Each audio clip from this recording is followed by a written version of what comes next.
आज दिल ने कहा, कब तक सोचते रहेंगे, इंतजार करेंगे उस परफेक्ट कल का, बड़े ऑफिसर का। सबकी शुरुआत छोटी ही तो रही है, भले बाद में हमें उसकी पहुंच बहुत बड़ी दिखे। एक छोटी शुरुआत कर दो, जो सोच रहे हैं उसे आज से ही कर दो। बस एक विचार और फिर कैसी हमारी माइंडसेट बदल जाती है। हेलो नमस्कार, मेरा नाम है जागृति। मैं हूँ फुल टाइम स्टूडेंट, यूट्यूबर, गृहस्थ लड़की। मैं नहीं जानती कल क्या हुआ था और कल क्या होगा, बट आज का दिन मैं अपने लिए काम करके बिताना चाहती हूँ। तो कार्यक्रम की शुरुआत होती है हमारे वीडियो के वॉइस ओवर से, परंतु व्यवधान न आए ऐसा कैसे हो सकता है। हमारे कमरे में ही आज सबको बैठना था, तो हम अपनी पुस्तिकाओं के साथ मम्मी के कमरे में आ गए, क्योंकि हमें चाहिए शांति, अकेलापन, एकाग्रता और बस हमारा फोन, जो कार्य अभी हम करने आए हैं उसके लिए। पहले तो सारा कुछ लिख लिया जो भी बोलना था।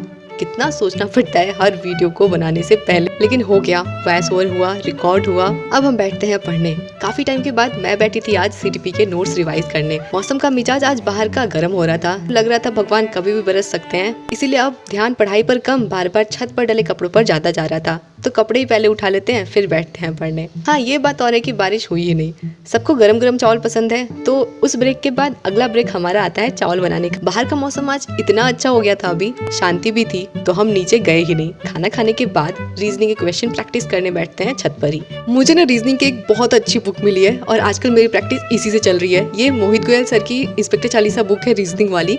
रीजनिंग हमेशा से मेरा अच्छा रहा है, सब आता है ऐसा मुझे लगता था, पर जब मैंने मॉक्स दिए थे और PYQ सॉल्व करे थे कुछ दिनों पहले, तब मैंने देखा था कि क्वेश्चन भी गलत हो रहे हैं, टाइम भी ज़्यादा लग रहा है, और ये बात मुझे बहुत तकलीफ दे रही थी, क्योंकि मेरी यही कोशिश रहती है कि जो सब्जेक्ट मेरे अच्छे हैं उसमें मुझे पूरे में से पूरे मार्क्स लाने हैं। बाकी जो वीक हैं उसमें तो 1-2 नंबर छूटेगा ही। और इस बुक की मुझे सबसे अच्छी बात यही लगी, इसमें रीजनिंग के हर टॉपिक के, हर कॉन्सेप्ट पर बेस्ड इतनी सारे क्वेश्चन प्रैक्टिस करने को दिए हैं, जिसे प्रैक्टिस करते करते हमारे हर कॉन्सेप्ट पर पकड़ मजबूत होती जाती है और हमारी स्पीड भी बढ़ती जाती है। मैंने अभी तक इसमें से 7 चैप्टर्स कर लिए हैं और आज मुझे डिक्शनरी कोडिंग वाले सारे क्वेश्चन प्रैक्टिस करने थे।